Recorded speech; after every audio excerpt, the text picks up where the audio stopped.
Los milagros argentinos se multiplican y se reproducen.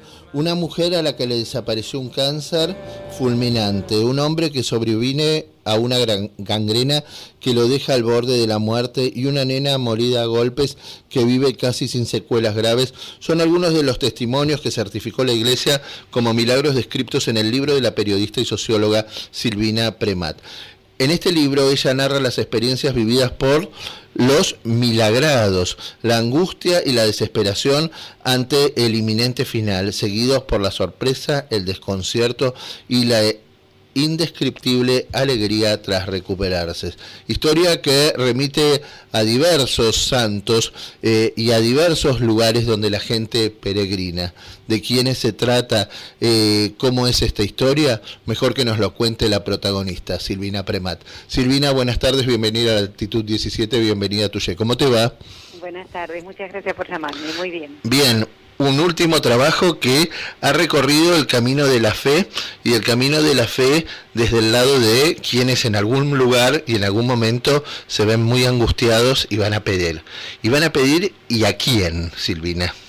Sí, piden a alguien que conocen, porque conocieron por algún motivo familiar y por algún otro motivo casual se lo encuentran en el momento de angustia y de enfermedad, como fue el caso de una cordobesa que se llama Valeria Herrera, sí, que en 1999 le dicen que tiene un cáncer de útero y tiene que someterse a una quimio, pero no saben cómo va a evolucionar porque es un cáncer muy avanzado. De una acción muy veloz, sobre todo por la juventud, porque ella tenía 24 años en ese momento, y entonces cuando le dicen, bueno, vamos a empezar con esto, pero no sabemos cómo va a seguir, y corría serios riesgos su vida, encuentra... ¿Hola? Sí, te escucho perfectamente, Perdón, te escucho perfectamente. Perdón, pensé que se había cortado.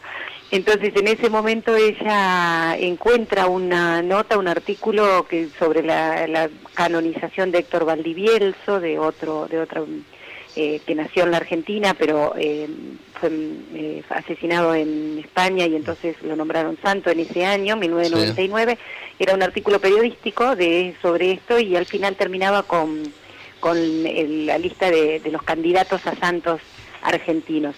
Y entre ellos reconoció a Ceferino Namuncurá. Por eso, ¿a quién le rezó? Le rezó a Ceferino Namuncurá porque fue una imagen que reconoció de haberla visto toda la vida en la casa de su abuela, que sí era devota a Ceferino. En cambio ella no conocía más que la foto, y al leer la historia de Ceferino se ve identificada y entonces le reza y le pide que si él necesitaba un milagro para ser santo, ella necesitaba un milagro para para seguir viva. ¿Por qué no lo hacía con ella?, le dijo, ¿no?, en ese momento de oración. Y después de eso, prodigiosamente, el cáncer desapareció, los médicos no supieron explicar cómo, ella se curó y después fue madre en 4 oportunidades, y después la Iglesia investigó y se determinó que, por ejemplo, eso fue un milagro. Ese es uno de los 4 casos, ¿no? Ajá, ese es un milagro atribuible a Ceferino, que está ¿en qué estado? Él es, a partir de esa verificación, de esa curación milagrosa, a partir de ese milagro, lo declararon beato. Ajá. Entonces, él ahora es beato. Se necesita verificar otro milagro para hacer que sea declarado santo. Bien, esta es una de las lindísimas historias. ¿Y la otra? Y la otra, por eso cuando vos me preguntabas a quién le rezan, ¿no? Le rezan, por ejemplo, a Ceferino, que era una imagen que Valeria conocía. Hay 3 historias más, de otros 3 argentinos que están también ahora vivos, son personas que le sucedieron como a Valeria en estos últimos años, ¿no? Sí.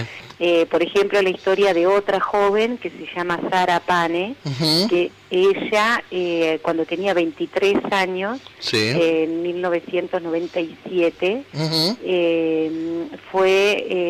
se contagió un cáncer, una hepatitis que se desarrolló de forma fulminante y se le complicó con una diabetes que ella traía de cuando era chica, ¿no? Sí. Entonces, a los 23 años, esta hepatitis la lleva al borde de la muerte, le dicen que le quedan 3 días de vida, que necesitan hacerle un trasplante, pero no se sabe si va a poder superar en la operación y si aparece el donante antes de esos 3 días. Y en 3 días. Sí, en el segundo de esos 3 días, se despierta, pide comer, se siente muy bien y los médicos nos explican qué pasó. Y ella le había rezado a una religiosa, una monjita argentina, que se llama Crescencia Pérez. Mamantula. No, muchos la confunden con Mamantula porque en la imagen es parecida. Crescencia Pérez es una religiosa, entonces la imagen es una monja de hábito negro. Sí. Y Mamantula es una mujer de Santiago del Estero que se ponía el hábito de la túnica de los jesuitas y entonces en la imagen también aparece como una monja. Claro. Y fue beatificada así ahora hace un mes. Ajá. Pero Crescencia es otra mujer argentina. Ella nació en el partido acá de San Martín. Sí. Y quiere decir que es la primer bonaerense que fue declarada beata. Ajá. Mamantula es de Santiago del Estero. Claro. Y ella es santa. Y Mamantula también fue declarada beata. Fue declarada beata. Sí. ¿Y las otras 2 historias a dónde nos remiten? Las otras 2 historias transcurren, una en Córdoba, de otro cordobés, que también tenía 24 años en 1980, y se va de vacaciones con sus compañeros, porque él era seminarista en ese momento. Sí. Va de vacaciones a Torkins y allí se descompone, se siente muy mal, lo llevan a Bahía Blanca, le encuentran que tenía una peritonitis y lo operan de peritonitis.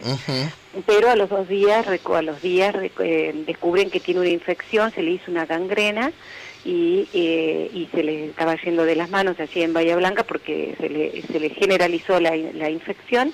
Entonces lo trajeron a Buenos Aires, al Hospital Muñiz, y en el Hospital Muñiz en 1980 allí estuvo 2 meses, y estuvo en 2 oportunidades al borde de la muerte, y sus compañeros seminaristas y sacerdotes salesianos le rezaron a un ítalo argentino que se llama Artemides Sati, que fue un religioso salesiano que vino a Argentina cuando tenía 17 años con su familia como inmigrantes, y en 1951 murió en Viedma, donde vivió toda la vida y donde fue allí enfermero de un hospital salesiano, del Hospital San José.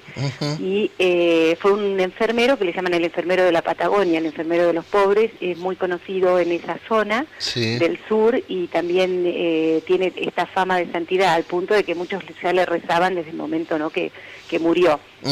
Y en 1980, cuando a Carlos Bocio, que se llama esta persona que era seminarista en ese momento y ahora es un sacerdote que tiene 60 años y vive en Córdoba, en su pueblo natal, cuando Carlos Bocio estuvo a punto de morir, sus compañeros salesianos y superiores le rezaron a Artemides Sati. Y cuando terminaron la tercera novena, también le pasó lo mismo que a las otras personas, ¿no? Que de golpe, cuando los médicos ya lo habían desahuciado, el caso de él es muy impresionante, porque él le pidió al doctor que no le pusiera más los antibióticos y que no le hiciera más nada porque quería morir en paz, ¿no? Del sufrimiento que estaba padeciendo. El médico accedió porque se dio cuenta que científicamente y desde lo médico no tenían nada para ofrecerle y sabían que iba a morir, y en cambio al día siguiente de haber estado así, cuando el médico volvió al hospital pensando que lo encontraba ya muerto, ¿no? En cambio lo encontró de pie saludando a los otros enfermos y pidiendo volver al seminario. Y esto fue atribuido a Artemides Sati, por eso Sati también lo declararon beato.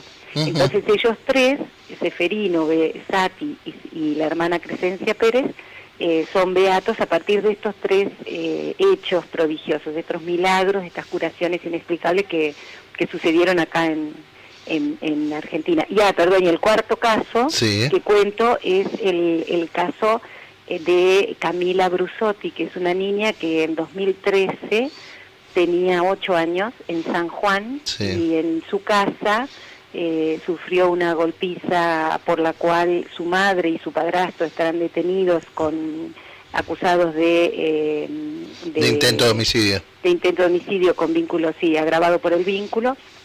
y esta nena tuvo un infarto cerebral y también estaba casi desahuciada. Los médicos decían que o moría o quedaba en estado como vegetativo, y sus abuelos recibieron en ese momento, en octubre de 2013, un cuadro del cura Brochero, que había sido beatificado en septiembre de ese año, Sí.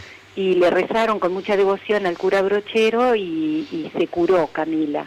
Y después se hizo toda la investigación, que es un proceso muy serio, un proceso muy riguroso que hace la Iglesia para determinar esto, ¿no? Si es o no un milagro, si qué es lo que pudo haber pasado. Sí. Y a partir de esto que pasó este año, en enero de este año, el Papa reconoció que la curación de Camila es un milagro obtenido a través de la intercesión de Brochero. Entonces, por eso lo hicieron santo, sí, a Brochero, ahora el mes pasado. Ajá. ¿Y por qué Brochero con un milagro es santo y los otros son beatos? Sí, el proceso para canonizar, para declarar que una persona es santa, yo lo explico así en tres páginas, ¿no? Porque es un proceso, como te decía, muy riguroso, que se asimila a un proceso judicial, ¿no? Donde declaran testigos, peritos y los protagonistas. Para ser beato se necesita un milagro, ¿no? Ocurrido después de la muerte de la persona a la que se invoca, no un milagro de la persona si está viva, ¿no? Después de haber sido declarado beato, para ser santo se necesita verificar un segundo milagro que haya ocurrido después de la beatificación. En el caso del cura Brochero, a él lo hicieron beato en septiembre de 2013 por la curación milagrosa de un chico que se llama Nicolás Flores, que quizás los oyentes lo han visto si vieron la ceremonia de canonización de Brochero. Nicolás, que ahora tiene 15 años y camina con alguna dificultad, fue con los papás a llevar las ofrendas en el momento de la ceremonia religiosa. Nicolás tuvo cuando tenía 11 meses de vida, en el año 2000, un accidente automovilístico con su familia, y él perdió masa encefálica y también tuvo un infarto cerebral, del cual se recuperó también milagrosamente. Los papás rezaron a Brochero y por eso a él lo hicieron beato. A este hecho se sumó ahora en 2013 el de Camila, que fue el segundo milagro por el cual lo declararon santo. ¿Qué te pasó, Silvina, al contactarte con cada una de estas historias? ¿Y qué te movilizó, no? Cuando los periodistas somos bastante escépticos, naturalmente.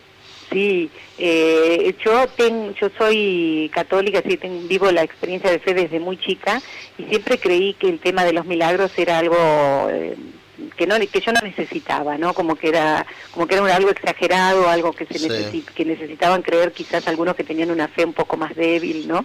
Y pensaba eso. Y me topé con el caso de Valeria Herrera, el primer caso que conté de Ceferino, en el 2007, cuando lo hicieron beato, porque por mi trabajo periodístico tuve que ir a cubrir la beatificación, la ceremonia de beatificación, que fue la primera que se hizo en suelo argentino, ¿no? Porque siempre se hacían en Roma las beatificaciones. Y en ese momento, en 2007, cuando fui a Chimpay, Río Negro, a la ceremonia y a hacer las notas periodísticas, una de las noticias era que iba a participar de la ceremonia lo que toda la gente ahí llamaba la mujer del milagro. Y yo decía, ¿quién es? Y así me contaron el caso de Valeria. Y después, cuando la conocí, me pasó lo mismo que después en los otros casos que conocí después, que también conocí por mi trabajo, que fue toparme con un hecho irrefutable, porque está verificado por médicos que no son de la Iglesia, y por testigos que no necesariamente tienen fe, ¿no?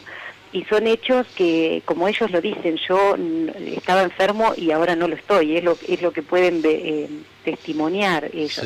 Entonces yo me topé con eso y a mí me cambió esta postura, ¿no? Como vos decías, de decir, bueno, uno puede hasta cierto punto ser escéptico, pero frente a algunos hechos no queda más que, como me decían los médicos, reconocer que hay fenómenos que superan la capacidad de explicación que tiene la razón humana, ¿no? Y en la perspectiva desde lo personal, ¿no? Hoy cuando se habla tanto, a veces y hasta casi banalmente, ¿no? Del tema milagros, ¿no? ¿Te cambió también la concepción sobre la vida misma? Sí, de hecho lo cuento allí en el epílogo, porque lo que me pasó fue algo muy personal, pero que tiene que ver también con esto que nos puede pasar a todos, como vos decías, ¿no? El concepto de lo que es la vida y el sentido de la vida y de cómo vivir, porque Sí. cuando estaba terminando de escribir este libro en marzo de este año, le encontraron cáncer con metástasis a una que yo llamo hermana del corazón, ¿no? Una cuñada. Y falleció el 9 de julio. Sí. Quiere decir que fue justo en los meses en los que yo, por contrato, tenía que entregar este libro. Sí. Y tuve esta paradoja, ¿no? De tener que escribir sobre historias que terminaban bien, Claro. historias con final feliz. Y atravesar este dolor en Y atravesar en lo este dolor. Entonces no pude más que preguntarme por lo que vos decís, ¿no? Entonces, ¿cuál Sí. es el sentido y por qué unos sí y otros no? Que es lo mismo que se preguntan los que fueron objeto de un milagro, ¿por qué yo me curé Sí. y otros no? Y entonces ahí constaté esto que yo había aprendido, pero lo constaté, ¿no? Que la vida se nos da y se nos quita para ser vivida con plenitud, ¿no? Y que el mismo que la da y el mismo que permite que una vida termine acá, ¿no? Sí. No lo hace por sadismo, sino por un plan, con un programa, digamos, de felicidad para cada uno de nosotros. Ahora, la estrategia con la cual se alcanza esa felicidad no supera nuestra razón, así como superan estas intervenciones, ¿no? de este ser que está dando la vida. Porque cuando mi cuñada murió, Sí. ella dijo, sé que puedo morir, pero sé que tengo un hijo que es bueno, que está casado con una buena mujer, y aunque no lo conozca, sé que viene un nieto y que soy abuela. Porque en ese tiempo la esposa de su hijo había quedado embarazada. Sí. Y cuando yo supe que ella había dicho así, al sacerdote que le dio la unción, me di cuenta que este es un ideal, ¿no? El poder morir cumplido, Sí. ¿no? Y entonces, por eso yo este libro se lo dedico a ese nieto, ¿no? De ella que ahora no está. Además, Porque esos puentes invisibles que se crean, ¿no? Entre el que está por fallecer y alguien que está por nacer, ¿no? Exacto. Y se dio en este caso justo cuando yo estaba escribiendo estas historias, entonces ahí constaté esto que, como vos decís, que Dios es, bueno, ¿cuál es el sentido de la vida, no? Entonces Sí. yo digo, Dios es amor y no se puede contradecir a sí mismo. Sí. Sea que permite que alguien muera, sea que permite que alguien vuelva a recuperar la vida en un caso como estos, ¿no? Entonces es como que abre tantas preguntas Sí. y tanto asombro frente a lo que es el milagro de estar vivo hoy, Sí. que estos casos no hacen más que confirmar eso, más que buscar, como vos decías, la banalidad o la magia del milagro, ¿no? Por sí mismo, digamos, tomado como una cuestión banal, ¿no? Y además creo, teniendo en cuenta lo que decía Steve Jobs, ¿no? Que sobre el final de la vida uno entiende muchísimo, ¿no? Por qué fueron las cosas y para qué fueron, ¿no? Sí. Aquellas cuestiones que en algún momento aparecían como sin sentido, o desilvanadas, o deshilachadas, ¿no? Y como que hay todo un plan o todo un proyecto en cada una de las vidas, ¿no? Sí, exacto, y de hecho al final de la vida, o yo agregaría en situaciones límites, Sí. ¿no? Porque lo que me dicen, lo que testimonian estas personas que la Iglesia llama milagrados, porque fueron sujetos de un milagro, ellos cuentan que no hay un antes y un después, ¿no? De hecho, Carlos Bocio me dice que él le han quedado marcas en el cuerpo de las heridas, ¿no? Por donde le ponían el drenaje o el suero durante esos 2 meses que estuvo en ese estado. Entonces él dice, lo único que me quedaron como huellas son estas marcas, dice, estas heridas, pero a mí me vienen bien porque yo en cuanto me las veo, Sí. dice, recuerdo la misericordia de la que fui objeto. Dice, entonces, cada vez que tengo un problema, por pequeño o grande que sea, me acuerdo de aquel momento, sí, y todo se ubica, ¿no? Que es un poco lo que vos decís, sí, se ubica en su en su verdadera dimensión, ¿no? Exacto, en su verdadera dimensión. Por último, sacándote un poco del libro, ¿cuál es la circunstancia hoy de la Virgen de San Nicolás y la de Salta, ¿no? La que se le aparece a María Livia? Sí, mira, no puedo responderte porque no he investigado sobre esos casos. Pero se les atribuyen milagros, ¿no es cierto? Yo sé que hay mucha gente que tiene mucha devoción y que va tanto a Salta como a San Nicolás y que reza. Son casos muy distintos. Sí, porque además estamos hablando de aparición de la Virgen, no estamos hablando de santos, sino además de personas que están vivas hoy, ¿no? ¿No es cierto? Tanto María Livia como Gladys Mota. Exacto.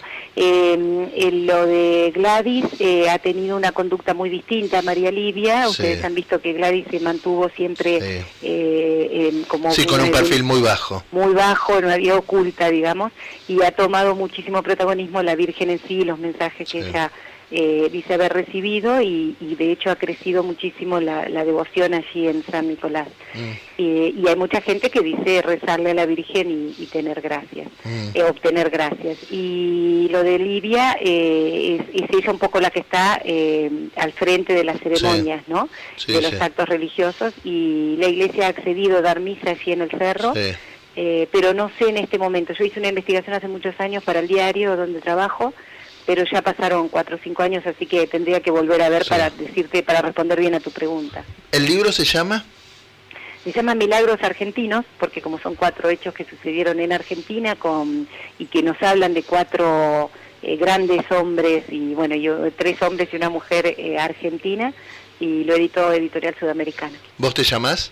Silvina Premat. Gracias, Silvina, por acercarnos estas bellísimas historias en estos tiempos de tanto descrédito, de tanta falta de esperanza, donde a veces escuchar estas historias nos hace redimensionar un poco cada una de nuestras acciones y un poco el vivir cotidiano que a veces es tan complejo. Gracias. Te agradezco muchísimo a vos por llamarme.